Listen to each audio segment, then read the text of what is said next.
ನಿಮ್ಮ ಜೊತೆನೇ ಇದ್ದು ನಿಮ್ಮ ಸ್ನೇಹಿತರ ಥರನೇ ಇದ್ಕೊಂಡು ಮತ್ತು ನಿಮ್ಮ ಎಲ್ಲ ಥರದ ವಿಚಾರಗಳನ್ನು ತಿಳ್ಕೊಂಡು ನಿಮಗೆ ಅರಿವಿಲ್ಲದೇ ನಿಮ್ಮ ವಿರುದ್ಧ ಕತ್ತಿಯನ್ನು ಮಸಿತಾ ಇರ್ತಾರೆ.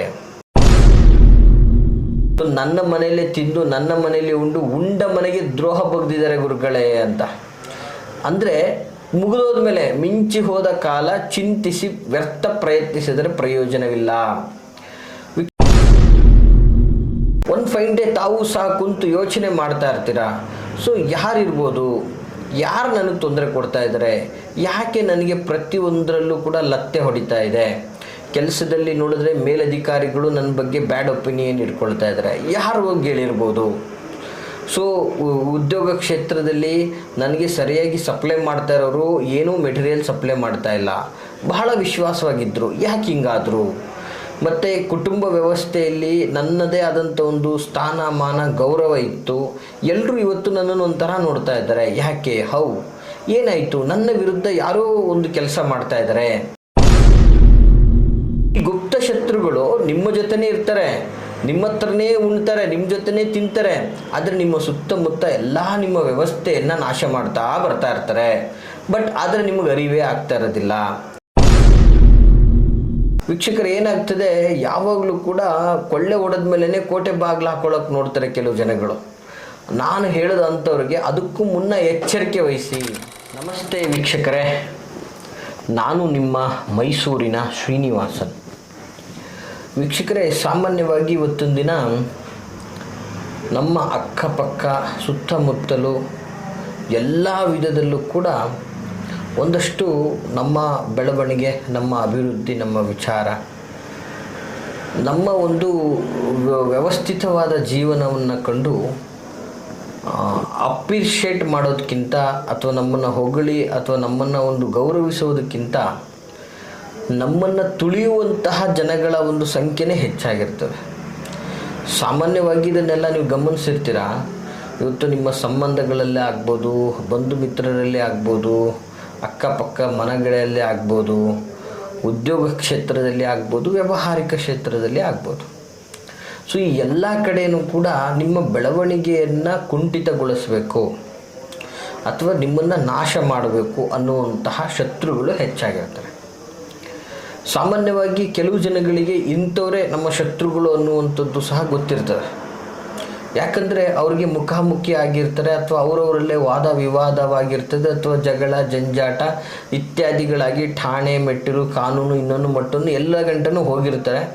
ಸೊ ಅದೊಂದು ವೈಷಮ್ಯ ಅನ್ನೋದು ಸೃಷ್ಟಿಯಾಗಿರ್ತದೆ, ಅದು ಕೆಲವು ಜನಗಳಿಗೆ ಗೊತ್ತಿರ್ತದೆ. ಸೊ ಏನೇ ಆದರೂ ಇವರು ವೈಷಮ್ಯಗಳನ್ನು ಇಟ್ಕೊಂಡು ಇರುವಂತಹ ಜನ ಈಗಿಂದ ಅಲ್ಲ, ತಲತಲಾಂತರಗಳಿಂದನೂ ಇದೆ. ಮತ್ತು ಈ ಅಕ್ಕಪಕ್ಕದವರು ಇವರು ಯಾವುದಕ್ಕೂ ಕಿರಿಕಿರಿ ಮಾಡ್ತಾರೆ, ಇದೆಲ್ಲ ನಿಮಗೆ ಗೊತ್ತಿರ್ತದೆ. ಸೊ ಇಂಥವರೇ ನಮ್ಮ ಶತ್ರುಗಳು ಅನ್ನುವಂಥದ್ದು ಸಹ ಸಾಮಾನ್ಯವಾಗಿ ಕೆಲವು ಒಂದು ವಿಚಾರಗಳಲ್ಲಿ ಗೊತ್ತಿರ್ತದೆ. ಅದು ಒಂದು ಭಾಗ. ಇನ್ನು ಕೆಲವರು ನಿಮ್ಮ ಜೊತೆನೇ ಇದ್ದು ನಿಮ್ಮ ಸ್ನೇಹಿತರ ಥರನೇ ಇದ್ಕೊಂಡು ಮತ್ತು ನಿಮ್ಮ ಎಲ್ಲ ಥರದ ವಿಚಾರಗಳನ್ನು ತಿಳ್ಕೊಂಡು ನಿಮಗೆ ಅರಿವಿಲ್ಲದೇ ನಿಮ್ಮ ವಿರುದ್ಧ ಕತ್ತಿಯನ್ನು ಮಸಿತಾ ಇರ್ತಾರೆ. ಸೊ ಆ ಒಂದು ಕುಪ್ರಭಾವಕ್ಕೆ ಒಳಗಾಗಿ ತುಂಬ ನಷ್ಟಕ್ಕೆ ಗುರಿ ಆಗ್ತಾನೆ ಇರ್ತೀರ. ಒಂದು ಫೈನ್ ಡೇ ತಾವು ಸಹ ಕುಂತು ಯೋಚನೆ ಮಾಡ್ತಾ ಇರ್ತೀರ, ಸೊ ಯಾರಿರ್ಬೋದು, ಯಾರು ನನಗೆ ತೊಂದರೆ ಕೊಡ್ತಾ ಇದ್ದಾರೆ, ಯಾಕೆ ನನಗೆ ಪ್ರತಿಯೊಂದರಲ್ಲೂ ಕೂಡ ಲತ್ತೆ ಹೊಡಿತಾ ಇದೆ, ಕೆಲಸದಲ್ಲಿ ನೋಡಿದ್ರೆ ಮೇಲಧಿಕಾರಿಗಳು ನನ್ನ ಬಗ್ಗೆ ಬ್ಯಾಡ್ ಒಪಿನಿಯನ್ ಇಟ್ಕೊಳ್ತಾ ಇದ್ದಾರೆ, ಯಾರು ಹೋಗಿ ಹೇಳಿರ್ಬೋದು. ಸೊ ಉದ್ಯೋಗ ಕ್ಷೇತ್ರದಲ್ಲಿ ನನಗೆ ಸರಿಯಾಗಿ ಸಪ್ಲೈ ಮಾಡ್ತಾ ಇರೋರು ಏನೂ ಮೆಟೀರಿಯಲ್ ಸಪ್ಲೈ ಮಾಡ್ತಾ ಇಲ್ಲ, ಬಹಳ ವಿಶ್ವಾಸವಾಗಿದ್ದರು, ಯಾಕೆ ಹಿಂಗಾದರು. ಮತ್ತು ಕುಟುಂಬ ವ್ಯವಸ್ಥೆಯಲ್ಲಿ ನನ್ನದೇ ಆದಂಥ ಒಂದು ಸ್ಥಾನಮಾನ ಗೌರವ ಇತ್ತು, ಎಲ್ಲರೂ ಇವತ್ತು ನನ್ನನ್ನು ಒಂಥರ ನೋಡ್ತಾ ಇದ್ದಾರೆ, ಯಾಕೆ, ಹೌ, ಏನಾಯಿತು, ನನ್ನ ವಿರುದ್ಧ ಯಾರೋ ಒಂದು ಕೆಲಸ ಮಾಡ್ತಾ ಇದ್ದಾರೆ, ನನಗೆ ಗೊತ್ತಿಲ್ಲದ ಹಾಗೆ ನನ್ನ ತೇಜೋವಧೆ ನಡೀತಾ ಇದೆ, ನನಗೆ ಗೊತ್ತಿಲ್ಲದ ಹಾಗೆ ನನ್ನ ಬಗ್ಗೆ ಎಲ್ಲೋ ಒಂದು ಕಡೆ ಅಪಪ್ರಚಾರ ನಡೀತಾ ಇದೆ. ಇವತ್ತು ನನ್ನ ಜೊತೆ ಕೆಲಸ ಮಾಡ್ತಾ ಇದ್ದವರೆಲ್ಲರೂ ನನಗೆ ಕೊಡ್ತಾ ಇದ್ದಂತಹ ಸ್ಥಾನಮಾನ ಗೌರವ ಇತ್ತು, ಇವತ್ತೆಲ್ಲ ಈ ರೀತಿಯೆಲ್ಲ ಬಿಹೇವ್ ಮಾಡ್ತಾರೆ, ನೆಗೆಟಿವ್ ಆಗಿ ಬಿಹೇವ್ ಮಾಡ್ತಾ ಇದ್ದಾರೆ, ನಾನು ಅಂದರೆ ರೆಸ್ಪೆಕ್ಟ್ ಇಲ್ಲದಿರೋ ಥರ ಆಗ್ತಾ ಇದೆಯಲ್ಲ, ಈ ಥರದ್ದೆಲ್ಲ ಸಾಮಾನ್ಯವಾಗಿ ನಿಮಗೆ ಅನುಭವಕ್ಕೆ ಬಂದಿರ್ತದೆ. ವೀಕ್ಷಕರೇ, ಇದೆಲ್ಲ ಯಾರು ಮಾಡ್ತಾ ಇದ್ದಾರೆ ಅನ್ನೋದು ನಿಮ್ಗೆ ಗೊತ್ತೇ ಆಗ್ತಾ ಇರಲ್ಲ, ಬಟ್ ಈ ಎಲ್ಲ ಸಮಸ್ಯೆಗಳನ್ನು ನೀವು ಅನುಭವಿಸ್ತಾನೆ ಇರ್ತೀರಾ. ಇದನ್ನೇ ನಾವೇನು ಹೇಳ್ತೀವಿ, ಗುಪ್ತ ಶತ್ರುಗಳು ಅಂತ. ಈ ಗುಪ್ತ ಶತ್ರುಗಳು ನಿಮ್ಮ ಜೊತೆನೇ ಇರ್ತಾರೆ, ನಿಮ್ಮ ಹತ್ರನೇ ಉಣ್ತಾರೆ, ನಿಮ್ಮ ಜೊತೆನೇ ತಿಂತಾರೆ, ಆದರೆ ನಿಮ್ಮ ಸುತ್ತಮುತ್ತ ಎಲ್ಲ ನಿಮ್ಮ ವ್ಯವಸ್ಥೆಯನ್ನು ನಾಶ ಮಾಡ್ತಾ ಬರ್ತಾ ಇರ್ತಾರೆ. ಬಟ್ ಆದರೆ ನಿಮಗೆ ಅರಿವೇ ಆಗ್ತಾ ಇರೋದಿಲ್ಲ. ಸೊ ಒಂದು ಫೈನ್ ಡೇ ನೀವು ಅರಿವಾಗನಷ್ಟರಲ್ಲೇ ನೀವು ಸಂಪೂರ್ಣ ನಾಶವಾಗಿ ಹೋಗ್ಬಿಟ್ಟಿರ್ತೀರ. ಸೊ ನೋಡಿ, ಇವತ್ತು ಶತ್ರುಗಳು ಅವರು ನಿಮ್ಮ ಜೊತೆಲೇ ಇದ್ದಾರೆ ಅಂದರೆ ಅದು ವೆರಿ ಡೇಂಜರಸ್. ಎಂತಹ ಡೇಂಜರಸ್ ಅಂತಂದರೆ ಅದು ಇನ್ನೂ ನೀವು ಅವ್ರನ್ನ ಫೈಂಡ್ ಔಟ್ ಮಾಡೋಕ್ಕಾಗ್ತಾ ಇಲ್ಲ. ಸೊ ನೀವು ಅವರೊಟ್ಟಿಗೆ ನೀವು ಬದುಕ್ತಾ ಇದ್ದೀರಾ ಅಂದರೆ ನಿಮ್ಮ ವಿನಾಶ ಕಟ್ಟಿಟ್ಟ ಬುತ್ತಿ. ಸೊ ಈ ರೀತಿಯಾಗಿ ಎಂತೆಂಥ ದೊಡ್ಡ ದೊಡ್ಡ ಕುಟುಂಬಗಳು ನಾಶವಾಗಿದೆ ಅಂತಂದರೆ ಅದು ಲಿಸ್ಟ್ ತೆಗೆದ್ರೆ ಬಹಳ ದೊಡ್ಡದಿದೆ. ಇವತ್ತು ಎಷ್ಟೋ ಜನಗಳು ಬಂದು ನಮ್ಮ ಹತ್ರ ಕಣ್ಣೀರಿಟ್ಟು ಹೋಗಿದ್ದಾರೆ. ಸೊ ನನ್ನ ಮನೆಯಲ್ಲೇ ತಿಂದು ನನ್ನ ಮನೆಯಲ್ಲೇ ಉಂಡ ಮನೆಗೆ ದ್ರೋಹ ಬಗ್ದಿದ್ದಾರೆ ಗುರುಗಳೇ ಅಂತ. ಅಂದರೆ ಮುಗಿದೋದ ಮೇಲೆ ಮಿಂಚಿ ಹೋದ ಕಾಲ ಚಿಂತಿಸಿ ವ್ಯರ್ಥ ಪ್ರಯತ್ನಿಸಿದರೆ ಪ್ರಯೋಜನವಿಲ್ಲ. ವೀಕ್ಷಕರು, ಏನಾಗ್ತದೆ, ಯಾವಾಗಲೂ ಕೂಡ ಕೊಳ್ಳೆ ಹೊಡೆದ ಮೇಲೇ ಕೋಟೆ ಬಾಗಿಲು ಹಾಕೊಳ್ಳೋಕೆ ನೋಡ್ತಾರೆ ಕೆಲವು ಜನಗಳು. ನಾನು ಹೇಳೋದಂಥವ್ರಿಗೆ ಅದಕ್ಕೂ ಮುನ್ನ ಎಚ್ಚರಿಕೆ ವಹಿಸಿ. ಈ ಬದುಕು ಬಹಳ ಅಮೂಲ್ಯವಾದಂಥದ್ದು. ಇವತ್ತು ನೀವು ಬೆಳೀತಾ ಇದ್ದೀರಾ ಅಂದರೆ ಅದು ನಿಮ್ಮ ಶ್ರಮ, ನೀವು ಪಟ್ಟಿರ್ತಕ್ಕಂತಹ ಎಫರ್ಟು, ನೀವು ಹಾಕ್ತಾ ಇರುವಂತಹ ವಿವೇಚನೆ, ನಿಮ್ಮ ಜ್ಞಾನ, ಶಕ್ತಿ, ಸಾಮರ್ಥ್ಯ ಎಲ್ಲವೂ ಕೂಡ ಅದರಲ್ಲಿ ಒಳಗೊಂಡಿರ್ತದೆ. ಸೊ ಅಂತಹ ಸಾಮರ್ಥ್ಯದಿಂದ ನೀವು ಮೇಲೋಗ್ತಾ ಇದ್ದೀರಾ. ಸೊ ಇದನ್ನು ಕಂಡಂತಹ ನಿಮ್ಮ ಶತ್ರುಗಳು ನಿಮ್ಮನ್ನು ತುಳಿಯುವಂತಹ ಕಾರ್ಯವನ್ನು ಮಾಡ್ತಾ ಇದ್ದಾರೆ. ಎಲ್ಲ ವಿಧದಲ್ಲೂ ನಿಮ್ಮ ವ್ಯಾಪಾರ ವ್ಯವಹಾರದ ಇವತ್ತು ಸಾಮಾನ್ಯವಾಗಿ ನೋಡಿ, ಎಷ್ಟೋ ಕುಟುಂಬದ ವ್ಯವಸ್ಥೆ ತುಂಬ ಚೆನ್ನಾಗಿ ನಡೀತಾ ಇರತಕ್ಕಂತಹ ವ್ಯಾಪಾರ ವ್ಯವಹಾರಗಳು ಸಡನ್ನಾಗಿ ತಿಂಗಳು 2 ತಿಂಗಳನ್ನಷ್ಟರಲ್ಲಿ ನೆಲ ಕಚ್ಚಿಬಿಟ್ಟಿರುತ್ತೆ. ಅವ್ರಿಗೆ ಗೊತ್ತಾಗ್ತಾ ಇರಲ್ಲ ಏನಾಗ್ತಾ ಇದೆ ನನ್ನ ಜೀವನದಲ್ಲಿ ಅಂತ. ಅವರಲ್ಲಿ ನಾನಾ ಥರ ಆಸೆಗಳನ್ನು ಸೃಷ್ಟಿ ಮಾಡೋದು ಇವರೇ, ಅವ್ರಿಗೆ ಸಾಲ ಕೊಡೋದು ಇವರೇ, ಅವ್ರನ್ನ ನಾಶ ಮಾಡೋದು ಇವರೇ. ಸೊ ಹೀಗೆ ಆಮೇಲೆ ಅವ್ರಿಗೆ ರಿಯಲೈಸ್ ಆಗೋನಷ್ಟರಲ್ಲಿ ಅವರು ಬೀದಿಗೆ ಬಂದುಬಿಟ್ಟಿರ್ತಾರೆ. ಅದರ ಜೊತೆಗೆ ಎಷ್ಟೋ ಜನಗಳಿಗೆ ಏನಾಗ್ತದೆ ಅಂದರೆ ಆತ್ಮೀಯತೆಯಿಂದ ಇಟ್ಕೊಂಡು ಅವ್ರ ಹತ್ರನೇ ದುಡ್ಡು ಕಾಸು ಎಲ್ಲ ಮಾಡಿಕೊಂಡು ಚೆನ್ನಾಗಿ ಬೆಳೆದು ಬಿಡ್ತಾರೆ ಅವರು, ಆಯಿತಾ. ಇವ್ರನ್ನ ಡಿಗ್ರೇಡ್ ಮಾಡಿಕೊಂಡು ಸುತ್ತಮುತ್ತ ವ್ಯವಸ್ಥೆ ಮಾಡ್ಕೊಂಡು ಇವರು ನಾಶ ಆಗಿರ್ತಾರೆ. ಬಟ್ ಅವರು ಬೆಳೆದಿದ್ದಂಥವ್ರು ಇವರ ಹಿತಶತ್ರುಗಳು, ಗುಪ್ತ ಶತ್ರುಗಳು ಅನ್ನೋದೇ ಇವ್ರಿಗೆ ಗೊತ್ತಿರಲ್ಲ. ಈ ಥರದ ಪರಿಸ್ಥಿತಿ. ಆಮೇಲೆ ಈ ಗುಪ್ತ ಶತ್ರುಗಳ ಪ್ರಭಾವಕ್ಕೆ ಒಳಗಾಗಿ ಇವತ್ತು ಕುಟುಂಬದಲ್ಲಿ ಪತಿ ಪತ್ನಿಯರಲ್ಲಿ ಸಂಕಷ್ಟ ಆಗ್ತಾ ಇರುತ್ತೆ. ನಿಮಗೆ ಗೊತ್ತಿಲ್ಲದೆ, ನಿಮ್ಮ ಪತ್ನಿ ಗೊತ್ತಿಲ್ಲದೆ ನಿಮ್ಮಲ್ಲೇ ತಂದಿಟ್ಬಿಟ್ಟಿರ್ತಾರೆ. ಪತಿ ಪತ್ನಿಯಲ್ಲಿ ಬರೀ ವಿರಸ, ಬರೀ ಕಿರಿಕಿರಿ, ಜಗಳ, ಜಂಜಾಟ, ಒಂದು ಸಾಮರಸ್ಯ ಇಲ್ಲ, ಒಂದು ಪ್ರೀತಿ ಇಲ್ಲ, ಒಂದು ಮಮಕಾರ ಇಲ್ಲ, ಬರೀ ಜಗಳ ಜಂಜಾಟ ಇದೇ ಹೆಚ್ಚಾಗ್ತಾ ಇರುತ್ತೆ. ಮತ್ತು ಎರಡನೇದಾಗಿ ಏನು ಹೇಳ್ಬೋದು ಅಂದರೆ ಉದ್ಯೋಗ ವ್ಯವಹಾರ ವ್ಯವಸ್ಥೆಗಳಲ್ಲೂ ಕೂಡ ಈ ಒಂದು ಗುಪ್ತ ಶತ್ರುಗಳ ಪ್ರಭಾವ. ಆಮೇಲೆ ಈ ಕೆಲವೊಂದು ಊರುಗಳಲ್ಲಿ ಯಜಮಾನಿಕೆಯನ್ನು ನಾಶ ಮಾಡುವಂಥದ್ದು, ಅವನದು ನಡಿಬಾರ್ದು, ಅವನ ಯಜಮಾನಿಕೆ ನಾಶ ಆಗಬೇಕು, ಇಡೀ ಊರಿನ ವ್ಯವಸ್ಥೆ ನಮ್ಮದಾಗಬೇಕು. ಈ ರಾಜಕೀಯ ರಂಗಗಳಲ್ಲಿ ನಿಮ್ಮ ಬೆಳವಣಿಗೆಯನ್ನು ನಾಶ ಮಾಡಿ ನಿಮ್ಮ ಮೇಲೆ ಅಪವಾದ ನಿಂದನೆಗಳನ್ನು ತಂದಿಟ್ಟು ಕೂರಿಸಿ ನಿಮ್ಮ ಸಂಪೂರ್ಣ ಕ್ಯಾರೆಕ್ಟರನ್ನೇ ನಾಶ ಮಾಡುವ ವ್ಯವಸ್ಥೆ. ಸತ್ಯ, ಇದೆಲ್ಲವೂ ನಡೆದಿದೆ ವೀಕ್ಷಕರೇ. ಈ ಎಲ್ಲ ಸಮಸ್ಯೆಗಳು ಇವತ್ತು ಒಬ್ಬರಲ್ಲ ಒಬ್ಬರು ಒಂದಲ್ಲ ಒಂದು ವಿಧದಲ್ಲಿ ಅನುಭವಿಸಿರ್ತೀರ. ಸೊ ಈ ಸಂಕಷ್ಟಗಳಿಂದ ನೀವು ಮುಕ್ತಿ ಹೊಂದಬೇಕು. ಯಾವುದೇ ಗುಪ್ತ ಶತ್ರುಗಳು ನೀವು ಕಂಡುಹಿಡಿಯೋಕ್ಕಾಗ್ತಾ ಇಲ್ಲ, ಆ ಗುಪ್ತ ಶತ್ರುಗಳಿಂದ ನೀವು ತೊಂದರೆ ಅನುಭವಿಸ್ತಾ ಇದ್ದೀರಾ, ನಿಮ್ಮ ಜೀವನ ಏಳಿಗೆ ಆಗ್ತಾ ಇಲ್ಲ, ನಷ್ಟಕ್ಕೆ ಗುರಿ ಹೊಂದುತ್ತಾ ಇದೆ ಅಂದರೆ ಅಂತಹ ಗುಪ್ತ ಶತ್ರುಗಳಿಂದ ನಾಶವನ್ನು ಹೊಂದಲಿಕ್ಕೆ, ಅಂದರೆ ಆ ನಿಮ್ಮ ಗುಪ್ತ ಶತ್ರುಗಳು ನಾಶವಾಗಬೇಕು, ಅವ್ರು ಯಾರು ಅನ್ನೋದು ನಿಮಗೆ ಗೊತ್ತಾಗಬೇಕು, ಅವ್ರು ಏನೇನೆಲ್ಲ ಮಾಡಿದ್ದಾರೆ ಅನ್ನೋದು ನಿಮಗೆ ಗೊತ್ತಾಗಬೇಕು.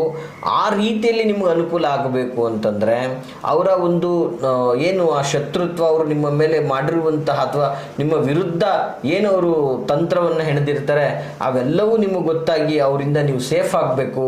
ಅವ್ರು ಮಾಡೋ ಯಾವುದೇ ಥರದ ತೊಂದರೆಗಳು ನಿಮಗೆ ಹತ್ರನೂ ಸುಳಿಬಾರ್ದು.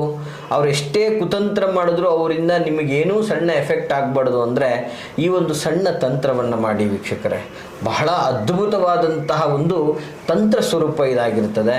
ಈ ಒಂದು ತಂತ್ರವನ್ನು ನೀವು ಮಾಡಿದ್ದೆ ಆದರೆ ನೀವು ನಿಮ್ಮ ಗುಪ್ತ ಶತ್ರುಗಳಿಂದ ರಕ್ಷಣೆಯನ್ನು ಪಡಿತೀರಾ. ಜೊತೆಗೆ ನಿಮಗೆ ಯಾರು ಆ ಗುಪ್ತ ಶತ್ರುಗಳು ಅನ್ನೋದು ನಿಮಗೆ ಗೊತ್ತಾಗುತ್ತೆ. ಅವರ ಯಾವ ಕುತಂತ್ರನೂ ಕೂಡ ನಿಮ್ಮ ಜೀವನದ ಮೇಲೆ ಪ್ರಭಾವ ಬೀರೋದಿಲ್ಲ. ಏನಪ್ಪ ಹಾಗಂದರೆ ಅಂತಹದ್ದೇನು ಗುರುಗಳೇ ಈ ತಂತ್ರ ಅಂತಂದರೆ ಬಹಳ ವಿಶೇಷವಾದಂತಹ ತಂತ್ರ ಇದು. ಮೊದಲನೇದಾಗಿ ನೀಟಾಗಿ ನೋಟ್ ಮಾಡ್ಕೊಳ್ಳಿ ವೀಕ್ಷಕರೇ. ಏನಪ್ಪ ತಂತ್ರ ಅಂತಂದರೆ ಈ ಬೆಳ್ಳಿಯ ಒಂದು 5 ಸರ್ಪಗಳನ್ನು ನಿಮ್ಮ ಶಕ್ತಿ ಅನುಸಾರ, ಯಾಕಂದರೆ ಬೆಳ್ಳಿಯ ಸರ್ಪಗಳು ತುಂಬ ಚಿಕ್ಕದಾಗೂ ಸಿಗ್ತದೆ, ದೊಡ್ಡದಾಗಿ ಸಿಗ್ತದೆ, ಅತಿ ದೊಡ್ಡದಾಗಿಯೂ ಸಹ ಸಿಗ್ತದೆ. ನಿಮ್ಮ ಶಕ್ತಿ ಅನುಸಾರ ಯಾವುದಾದ್ರೂ ಅಂಗಡಿಗಳಲ್ಲಿ ಶುಭ ದಿನಗಳಲ್ಲಿ 5 ಬೆಳ್ಳಿಯ ಒಂದು ಸರ್ಪಗಳನ್ನು ತೆಗೆದುಕೊಳ್ಳಿ. ಆ ಬೆಳ್ಳಿಯ ಸರ್ಪಗಳನ್ನು ತೆಗೆದುಕೊಂಡು ಅಥವಾ ಅದನ್ನು ಮಾಡಿಸಿದ್ರು ಕೂಡ ಭಾಳ ಉತ್ತಮ. ನಿಮ್ಮ ಒಂದು ಧನ ಧಾನ್ಯ ಆರ್ಥಿಕ ಸ್ಥಿತಿಗತಿಯನ್ನು ನೋಡಿಕೊಂಡು ನೀವು ಅದನ್ನು ಮಾಡಿಸ್ಕೊಂಡ್ರೂ ಓಕೆ, ನೇರವಾಗಿ ತೆಗೆದುಕೊಂಡ್ರೂ ಸಹ ಓಕೆ. 5 ಸರ್ಪಗಳನ್ನು ತೆಗೆದುಕೊಂಡು ಅವುಗಳ ಕಣ್ಣಿಗೆ, ವಿಶೇಷವಾಗಿ ಅವುಗಳ ಕಣ್ಣಿಗೆ, 2 ಕಣ್ಣುಗಳಿಗೂ ಕೂಡ ಕಾಡಿಗೆ, ಕಪ್ಪು ಕಾಡಿಗೆಯನ್ನು ನೀವು ನೋಡಿರ್ತೀರ ಸಹಜವಾಗಿ. ಈ ಕಾಜಲ್ಲಿ ಇನ್ನೊಂದು ಮತ್ತೊಂದು ಅಂತ ಹಚ್ಕೊಳ್ತಾರಲ್ಲ, ಅದಕ್ಕಿಂತ ಪ್ರಮುಖವಾಗಿ ಕಾಡಿಗೆ ಅಂಥೇಳಿ ಬರ್ತದೆ. ಸೊ ಆ ಒಂದು ಕಾಡಿಗೆಯನ್ನು ತೆಗೆದುಕೊಂಡು ಆ ಸರ್ಪಗಳ ಕಣ್ಣಿಗೆ ಆ ಕಾಡಿಗೆಯನ್ನು ಹಚ್ಚಬೇಕಾಗ್ತದೆ. ಸೊ ಈ ರೀತಿಯಲ್ಲಿ 5 ಸರ್ಪಗಳ ಕಣ್ಣಿಗೂ ಕೂಡ ಕಾಡಿಗೆಯನ್ನು ಹಚ್ಚಿದ ನಂತರ ನಿಮ್ಮ ಮನೆಯಲ್ಲಿ ನೀವು ಮಲಗುವ ಕೋಣೆಯ, ನಿಮ್ಮ ಮನೆಯಲ್ಲಿ ನೀವು ಮಲಗುವ ಕೋಣೆಯ ಪಾದದ ಬೆಡ್ ಬರ್ತದಲ್ಲ, ನೀವು ಮಲಗುವಂತಹ ತಲೆದಿಂಬಿನ ಅಡಿಯಲ್ಲ, ಪಾದದ ಬೆಡ್ಡಿನ ಅಡಿಯಲ್ಲಿ ಈ ಒಂದು 5 ಸರ್ಪಗಳನ್ನು ಇರಿಸಬೇಕಾಗ್ತದೆ. ಆ ಜಾಗದಲ್ಲಿ ಇಟ್ಟು ನೀವು ಮಲಗುವುದರಿಂದ ನಿಮ್ಮ ಗುಪ್ತ ಶತ್ರುಗಳಿಂದ ನಿಮಗೆ ಆಗ್ತಾ ಇರುವಂತಹ ತೊಂದರೆಗಳಿಂದ ನೀವು ಮುಕ್ತಿ ಹೊಂದುತ್ತೀರಾ. ಆ ತೊಂದರೆಗಳು ನಿಮ್ಮ ಹತ್ರನೂ ಸುಳಿಯಲ್ಲ. ಜೊತೆಗೆ ಆ ಗುಪ್ತ ಶತ್ರುಗಳು ಯಾರನ್ನುವಂಥದ್ದು ಸಹ ನಿಮಗೆ ಗೊತ್ತಾಗ್ತದೆ. ಸೊ ಗೊತ್ತಾದಾಗ ನೀವು ಗೊತ್ತಿಲ್ಲದೆ ಇರೋ ಥರದಲ್ಲಿ ನಿಮ್ಮ ಜೀವನವನ್ನು ಮುನ್ನಡೆಸ್ಕೊಂಡೋಗಿ ನೀವು ಯಶಸ್ವಿಯಾಗಿ ಮುಂದೆ ಬರ್ತೀರಾ ಅಂತ ಹೇಳಕ್ಕೆ ಇಷ್ಟಪಡ್ತೀನಿ ವೀಕ್ಷಕರೇ. ಈ ಮಾಹಿತಿ 100% ತಮಗೆಲ್ಲ ಇಷ್ಟವಾಗಿದೆ ಅಂತ ನನಗೆ ಗೊತ್ತು. ಹಾಗಾಗಿ ನೀವು ಲೈಕ್ ಮಾಡಿ. ಜೊತೆಗೆ ಯಾರೆಲ್ಲ ಈ ಒಂದು ಸಂಕಷ್ಟದಲ್ಲಿ ಅವ್ರಿಗೆ ಶತ್ರುಗಳ ಪ್ರಭಾವಗಳಿಂದ ನೋವನ್ನು ಅನುಭವಿಸ್ಕೊಂಡು ಜೀವನ ನಾಶ ಆಗ್ತಾ ಇದೆ, ನಿಮ್ಮ ಸ್ನೇಹಿತರೇ ಆಗಿರ್ಬೋದು, ಅಣ್ಣನೇ ಆಗಿರ್ಬೋದು, ತಮ್ಮನೇ ಆಗಿರ್ಬೋದು, ತಂಗಿನೇ ಆಗಿರ್ಬೋದು, ಅಂಥವ್ರಿಗೆ ಈ ಒಂದು ವಿಡಿಯೋನ ತಪ್ಪದೆ ಶೇರ್ ಮಾಡಿ ವೀಕ್ಷಕರೇ. ನೀವು ಶೇರ್ ಮಾಡುವುದರಿಂದ ಒಂದು ವ್ಯಕ್ತಿಯ ಜೀವನ ಒಳ್ಳೆಯದು ಮಾಡಿದಂತಹ ಪುಣ್ಯ ನಿಮಗೆ ಸಿಗ್ತದೆ. ಹಾಗೆ ಯಾರೆಲ್ಲ ನಿಮಗೆ ನಿಮ್ಮ ಒಂದು ವೈಯಕ್ತಿಕ ಸಮಸ್ಯೆಗೆ ಸಂಬಂಧಪಟ್ಟ ಹಾಗೆ ಇಂತಹ ರಿಲೇಟೆಡ್ ಬಗ್ಗೆ ವಿಡಿಯೋ ಮಾಡಬೇಕು, ಇದ್ರ ಬಗ್ಗೆ ನಾವು ತಿಳ್ಕೋಬೇಕು ಅನ್ನುವಂಥ ಆಸಕ್ತಿ ಇರೋರಾದರೆ ಈ ಒಂದು ವಿಡಿಯೋಗೆ ಅದ್ರ ಬಗ್ಗೆ ಕಮೆಂಟ್ ಮಾಡಿ. ಮುಂದಿನ ದಿನಗಳಲ್ಲಿ ಅದಕ್ಕೆ ಸಂಬಂಧಪಟ್ಟಂಗೆ ಕಾರ್ಯಕ್ರಮಗಳನ್ನು ಮಾಡೋಣ ಅಂತ ಹೇಳ್ತಾ, ಅದಲ್ಲದೆ ನಿಮ್ಮ ಯಾವುದೇ ಥರದ ವೈಯಕ್ತಿಕ ವಿಚಾರಗಳನ್ನು ಮುಕ್ತವಾಗಿ ನಮ್ಮೊಟ್ಟಿಗೆ ಸಮಾಲೋಚನೆ ಮಾಡ್ಕೋಬೇಕು ಅಂತಂದರೆ ಅಥವಾ ನಮ್ಮನ್ನು ಭೇಟಿಯಾಗಬೇಕು ಅಂತಂದರೆ ನಾವಿರುವಂಥದ್ದು ಮೈಸೂರಿನಲ್ಲಿ ವಿಜಯನಗರ 2ನೇ ಹಂತ KD ಸರ್ಕಲಲ್ಲಿ ನಮ್ಮ ಕಚೇರಿ ಇರುವಂಥದ್ದು. ತಾವು ನೇರವಾಗಿ ಸಹ ಬಂದು ನಮ್ಮನ್ನು ಭೇಟಿಯಾಗ್ಬೋದು ಅಂತ ಹೇಳ್ತಾ ಎಲ್ರಿಗೂ ಶುಭವಾಗಲಿ. ನಮಸ್ಕಾರ.